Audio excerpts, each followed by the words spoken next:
All right, welcome back to Kumba Hineni, a podcast on intersectionality more than just skin deep. I'm your host, Enzi, and this week we have a special guest. We are meeting with Jack Anderson, who I've recently met, and would love for him to introduce himself and tell you a little bit about himself. I'm Jack Anderson. I came on this week to talk about my upbringing around Christianity and kind of my experiences with the religious right. I started off my education going to a Catholic school from kindergarten through 8th grade, a very conservative, very right-wing Catholic school, and then went to a Catholic high school that was a little more diverse, marginally more liberal, and just going to talk about our experiences with that. Awesome. Welcome again, Jack. I really am excited about this conversation. I know you and I have spoken about that you went to Catholic school from K through 8.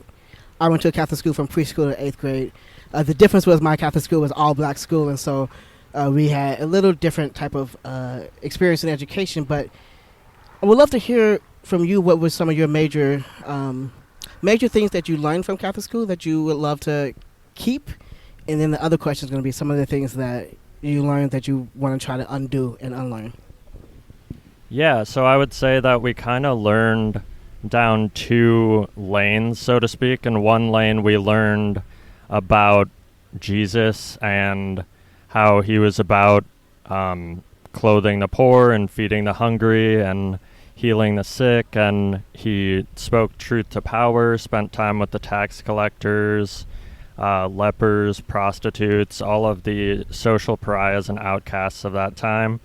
But then on the other lane, we learned basically that it was immoral to not be Republican, basically, because there was no nuanced conversation about abortion. It was just, Democrats kill babies and Republicans don't, which obviously is not,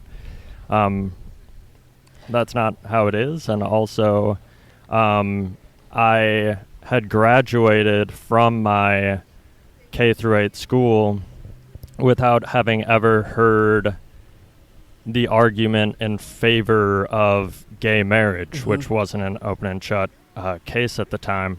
And neither of those issues were things that we talked about in my household, because from the education I was getting, I was hearing about them as if it was open and shut.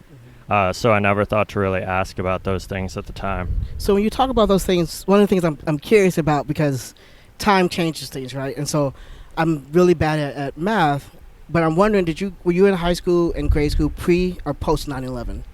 And curious if some of because I'm aware that after 9/11 it seemed like some things just drastically shifted, and I'm not sure if your experience is based upon that. I barely remember 9/11. I was about to turn 8. I was born in 93. So a lot of my experience was post 9/11. Thank you. That helps. It doesn't change it, but it helps me to understand how some things drastically changed, becoming more and more nationalist, Christian oriented, and more.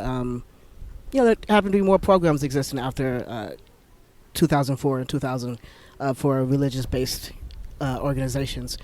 When you talk about not getting the information on both sides of the abortion argument or the marriage argument, etc., are there things that you know now that you wish students, if your school is still open, or students currently in the school, that you wish that they would know, or things that you wish you knew then? Yeah, I think in terms of abortion in particular, I think that there needs to be a nuanced conversation on progressive policy versus conservative policy, because aside from the bodily autonomy aspect, if you're looking at it just from the abortion is bad religious perspective, I think the nuance that could be had there would be something like defunding Planned Parenthood, for instance, would take away the quote-unquote abortion clinic that the right wants to get rid of, but it would also take away prenatal health care, making it more medically necessary more often to have an abortion, and also talk about our country's maternal mortality rate and the reasons for that, and equitable education, including sex education, paid maternity leave and universal health care would do a lot to make abortion medically necessary more often. And also just the nuances of where, like, the simple black and white law of criminalizing abortion and doing nothing else goes. There have been people in Alabama who have gone to prison for having stillborn children, and nobody wants that. With the gay rights issue, from the religious perspective, it's just woefully inconsistent to suggest that Jesus would be in favor of oppressing anyone. And if we are taught that Jesus was unequivocal in how to heal the sick, how to clothe the poor, how he spent time around the social pariahs and the outcasts of society, and I think that would also kind of lead to people being like, yeah, it makes no sense that we should be oppressing LGBTQ plus people, and also that we should be less apathetic when it comes to our criminal justice system, when it comes to people not having a roof over their head, not having food, etc. Yeah, so I hear you saying a lot of things which are very important things to say, and I want to add one thing to the reproductive rights conversation, which because you touched on maternity mortality, and this is a huge racial justice issue. Black women are highly represented amongst folks who are dying given childbirth for many reasons. One of those reasons is doctors often don't believe them when they say that they're in pain. And there's all other kinds of issues. One of the things, though, that I hear you talking about is this, or as I hear you talking, I'm hearing the need and the continual need for a separation of state and religion, a continual need for us to be able to say, as a Jew, I don't eat pork. I don't eat shellfish. I think it would be really fascinating if I said we should create a law to make pork and shellfish illegal, because according to my beliefs and according to the Torah, these things should not be happening. And so in many ways it's fascinating because on one level we have these double standards where you talked about that you learned about the positive things of Jesus, about the things that he did. And in some ways I think about the Catholic Church as we think of the Catholic nuns who were like Dorothy Day, right? And some of those nuns who did a lot of social justice advocacy work versus the other aspect that is very much condemning and not seeming life-giving, and that's fascinating. I do want to also bring up another thing that you mentioned. You talked a little bit about criminal justice and those pieces, and you and I we've met a lot because you're engaged in some of the work that I do at JCA, and would love just to hear you talk a little bit about how your perspective has shifted a little bit on community safety, policing, and police officers, if that question makes sense. Yeah, definitely. I mean, I wasn't exposed really in my Catholic school, and either of my Catholic schools, K through 12. I'm glad that I found a group of friends in high school that kind of moved in the direction of unlearning the things that I learned in K through 8th grade, but we had not really learned much racial history at all. A lot of the racial history I have learned on my own, and that has changed my perspective of policing, because given the history of policing and them starting off, as slave patrollers, and how they've been given license to commit state-sanctioned violence for pretty much all of this country's history to some degree, and we've seen it in the statistics of just how few police officers have been convicted, how few police officers have been charged, and I think it is all rooted in just the origin of policing, and I just don't see it being. I think it's beyond reform, but my opinion on that is kind of half-baked. I am still kind of looking towards discovering kind of the long-term vision in terms of where we go from here. Yeah, thank you. The long-term vision, as a person who, I'm being honest, I'm an abolitionist, and I don't have a picture for the long-term vision either. It's a lifelong process. Folks who've been doing this for decades, Angela Davis, I don't know if I've ever heard her say, this is what it is, because I don't know that we've ever seen what it's like. One of the things that I talk about within the Jewish community is when I think about crossing the sea and what's on the other side, we have no clue because we've never seen it. We've never known what it's like. And just thinking about that process of not knowing what it's like, but how do we, I guess for you, how did you get to a place of wanting to know what other alternatives are as opposed to just making it the status quo and trying to see what happens with that?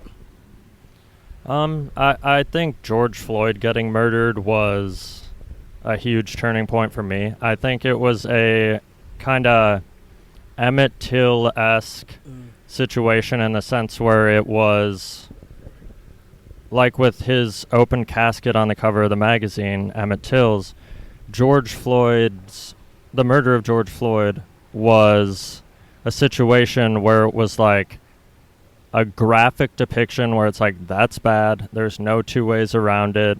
There's no rationalizing this. And it just led me to be like, I've been too apathetic. I need to just kind of learn more about what hasn't affected me in my life necessarily. And I also was living in Oregon at the time, so that happening in my home city, I felt so helpless and not able to be there with my community in any way. But yeah, that was a big turning point in me, just trying to learn as much as I can about what I'd been behind on from my education and just from not going out on my own and learning it. Yeah, this is very interesting because I know for me personally, and I'm glad you're here on this journey right now, and I've said that to many folks who were not, who's just now joining the journey after the murder of George Floyd. And this conversation is just reminding me because it's easy to forget that even though folks are in the same area, that folks, when Jamar Clark was murdered, when Fidel Castro was murdered, that folks weren't necessarily aware of, like, it didn't have a major impact on the rest of the city as George Floyd's murder did. And that's maybe because it was on national TV, maybe because the 9 minutes and 28 seconds were recorded. Was just a constant reminder for me and for many of us who's been doing and engaged in this work for a while that there are folks who just came along in 2020, and that's okay. So we have to make more space for this movement to be expansive. And I'm really glad that you're here on this journey because it's a process.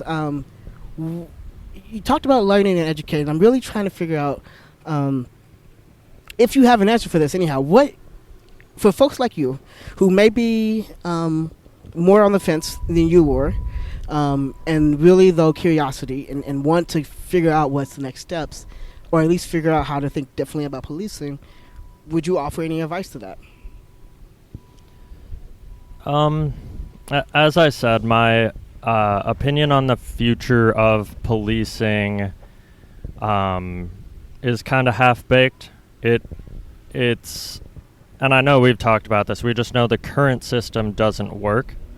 So I think there's some trial and error needed, but we know the current system doesn't work, and that needs to be changed. But in terms of criminal justice in general, we have, the war on drugs, which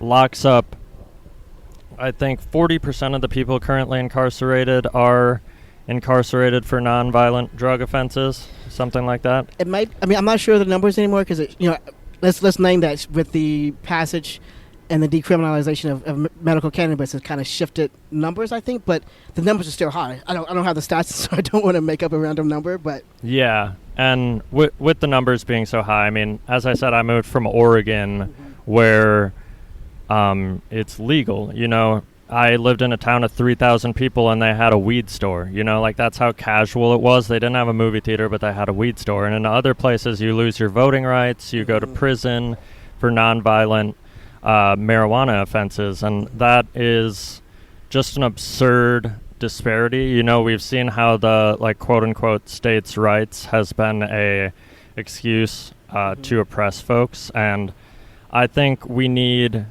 whether it's the war on drugs or like anti-poverty crimes or like crimes against poor people, not anti-poverty laws, but you know what I mean. Criminalizing poor people, criminalizing people who struggle with addiction, criminalizing mental illness. Those all need to be changed and dealt with in more humane ways. We need to invest more in mental health care. We need to invest more in addiction services. And we need less incentives to criminalize people. You know, on the right, when you have the incentive of cutting people out of the voter rolls and also having people work prison slavery in order to cut the labor cost out of some corporations. And that's important information to remember, especially, you know, I want to name that it's not just the right. In fact, many Democrats have drastically financially benefited and profited off of our prison system. And so it's just a reminder that that is constant no matter where we're at, because something has to drastically shift and change. I'm thinking as well as what does it mean to dig into this stuff with curiosity, right? What does it mean to think about what are some one of the things you showed up to the event we did on last week. Don't remember what day it was. We showed up to the event and we asked some questions, and one of the questions that I want to think about, but also to ask the audience right now is, what are some things that you think your community needs more of to be safer, and what do you think your community needs less of to be safer? Because all of our communities may need different things, and I'm curious, thinking through that question, did that kind of help shift anything for you at all, or? Yeah, I mean, I think from my experience, I grew up in a very white suburb, and like I said at that event, you know, when I almost never had an interaction with a police officer. The only time I would ever have interactions with them were getting pulled over for speeding, or like a block party where a police officer comes over with his police dog, and you know, it's like basically like a PR thing. You know, you get to pet the dog and that whole thing. And from what I've read, and from talking to people that came from communities that differ from my own in terms of racial composition and class, they have a different perspective when they're being surveilled by police, when more police are around. So I'd say less police and more resources, because I always had what I needed. I always felt like the education, whether I went to a public school or a private school in my community, was a quote-unquote good school. So it's fascinating how things shift, because I'm thinking of when I was in school, I didn't always see policing as bad, and I grew up in a very poor area. In fact, I remember shutting down a crack house right next to our school and doing a prayer service around the house that we ended up closing down. And just thinking about, we had an officer named Officer Friendly who showed up to the classes all the time. And I'm realizing that after Rodney King, the perspective on policing, at least in my community, began to shift. And wondering, and just being mindful of that, like, for me, it was like it wasn't always necessarily per se a negative thing, even though growing up a third of my folks in my neighborhood. We were told that 30 folks would be dead or in jail before they turned 18. The 90s, late 80s, early 90s was a time where it was more dangerous to live in the hood than it was to be in Vietnam, and that was like the atmosphere that I grew up in. And yet the policing was like almost we saw it as a different thing, and it seemed as if after and things changed right after Rodney King, as well as thinking about some of the laws that Bill Clinton enacted. That kind of, at least for me, shifted my perspective. It doesn't mean that policing was always positive before that time. It just meant that for us, we had officer friendly, we had DARE, we had all these things that we saw it as a positive thing.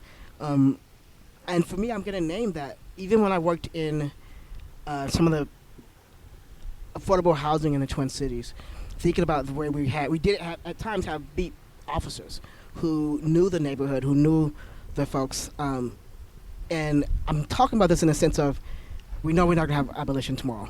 And so thinking about like what are some other alternatives and what are some ways to make it more livable and more doable, and I'm just realizing that sometimes when we have beat cops and cops who actually are involved and know the community, it could at least lessen the negatives of it. But the other piece of it, I wonder, and I don't know, I'm not a police officer, but I wonder, with the police officers in Minneapolis, they have 30% of the city budget, which means that we don't have resources for other things, which means that anything that needs to be fixed gets laid on them. And I'm always wondering, what happens if we open up the field? What happens if police officers didn't have to go and break down tents, right? And other folks were able to navigate with unsheltered populations. I'm just mindful of that. So, before we get finishing up, do you have anything else you want to bring up or touch on?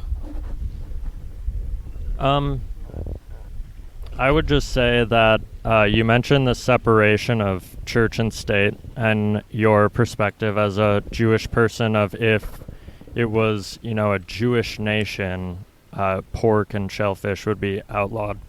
And I do believe in the separation of church and state, obviously, but also in terms of the benefit of having gone to a Christian school and learning enough about Jesus to know what Jesus was about. And like the core of Christianity is supposed to be about following Christ. I would just say, like, in terms of meeting the religious right where they are, if they were willing to have good faith discussions on it, I think that people should be reminded that, like, we're not, like, Jesus came in and not, like, erased necessarily, but he, like, changed the dynamic of, like, what was in the Old Testament, what was in the New Testament, what's, like, the themes of following Jesus. So, like, if you have to nitpick something from the Old Testament in order to oppress someone, that's not what Christianity is supposed to be about. So, I think it's important to just, like, if we're meeting Christians where they are, we should remind them that oppressing LGBTQ plus folks is wholly inconsistent with what Jesus believes. Like, we personally also can't, heal the sick, perform miracles, but we can step into our power within and outside of the system to advocate for everyone having the health care that our country has the means, the housing that our country has the means, the food that our country has the means to allow everyone to have. And I just think that Christianity is not about this, like, plutocratic, individualistic, I want as much as I can get, and, like, gaslighting poor people and acting like they have less because they don't work hard enough. Because obviously in a capitalistic society where intergenerational wealth is such a determinant of people's wealth positions at the end of life, I certainly have, was born into a situation that I didn't necessarily earn more than people who were born into a lesser wealth position. So I just think it's important for us to realize, like, Jesus stood up for the marginalized. He stood up for the oppressed. He would, be in favor of everybody having what they need. And like he also talked about how to treat the prisoners, and also he was born a refugee and he was wrongfully executed. So I think when we evaluate his own life and his example and how he was born and how he died, we should not create or uphold policies that would have literally oppressed him personally. But also when he says, what you do to the least of my people, you do to me, we should take that into account more than anything. And also, like, during this time where we, like, people more on the right are concerned with refugees coming in from Afghanistan, we have this fear, particularly since 9/11, like you mentioned, where there's fear of Muslims of color. And I think it's just important for people who look like me, I'm white for the podcast listeners, and are Christian. We should remember that the original and most resilient terror threat in this country have been people who look like me, who in a broad sense were brought up in the faith that I was brought up in. And that's not to say anything about all Christians, because, the good-bad binary is kind of a made-up thing, where people want to group people together, and tribalism makes, when I say that about white Christians, out to seem like I'm saying all white Christians, and that's not the case. But like the idea that we can have so much fear of Muslims from the Middle East that we could have a president who said he wanted a complete and total shutdown of Muslims entering the United States, and we also have this fear of Afghan refugees. It's important to realize the history of white Christians in this country, from slave owners to the KKK, who were Protestants, to people who advocated for racial purity and anti-miscegenation, etc. And I just think that's a really important thing to remember in this time. And as I said, Jesus himself was a refugee. Yeah, so first I'm going to name, just like I did before, I'm going to name that we are talking about Jesus way more than we normally will, which is fine, completely fine. And also just loving some of the stuff that you said. And so I want to kind of reiterate it and maybe add some nuances, because when we think of so one of the things I want to encourage you, when I talk about the Older Testament, I use language as the Older Testament, so that way it doesn't seem as if the Torah is a dead document. And it's fascinating, right? Because when we think of the text in this that typically Christians use against homosexuality and against different things, most of those texts are not actually in the Older Testament. Half of them is from Paul in the Newer Testament. But what I mainly hear you speaking about, though, that's very fascinating, is this notion of what do we follow? Is it this doctrine? Is it the law, or is it following this person, or however you see Jesus? Right? Is it following this entity that was very open and very changing? Right? Like I often say, and you mentioned this, but I often have told people many times that Jesus only said once that a person was going to go to hell, or would not inherit the kingdom of heaven, and that is when he said, "Whatever you've done to the least of these, you have done unto me." You fed the poor, visit the sick. Right? He goes to those categories, and for me, that's what I always, when I talk to Christians, I always remind them and say, "Are you doing these things?" Because that's the only time that he talks about that.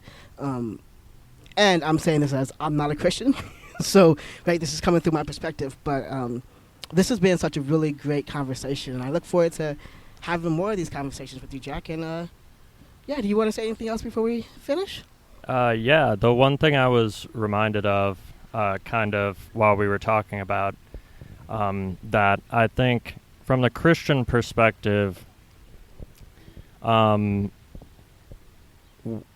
if people are concerned with taking the Lord's name in vain, one thing I've been thinking about is, I think aside from what people say, like we think of it as like language, like you say the wrong thing, that's taking the Lord's name in vain. But I think if using your power to oppress others is like your rationalization is being Christian, which like that's like slave owners did that. They used Christianity and the socio-political construct of whiteness as the rationalization to oppress others. So I think if you're using Jesus's name, if you're a Christian, to rationalize those things, that's a better example of taking the Lord's name in vain than anything I can think of. I love that. I mean, especially because in Judaism we have, a term B'Tselem Elohim.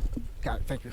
B'Tselem Elohim, which means we're made in the image of God, of Adonai, and thinking of it that way makes a lot of sense, right? Because if even not even just using Jesus' name, but even if we're cussing out another person, right?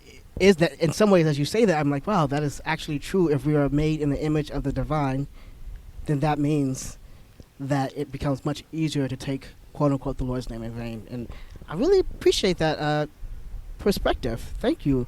I look forward to chatting with you more. And thank you all for listening to Kumba Hineni, a podcast of intersectionality, more than just skin deep. Until next time, this is Enzi. See you later. Kumba Hineni, a podcast on intersectionality, more than just skin deep, is a part of the Jew Folk Podcast Network, a product of Jew Folk Inc. You can email the show at podcast@tcjewfolk.com. For more information, go to tcjewfolk.com/podcast.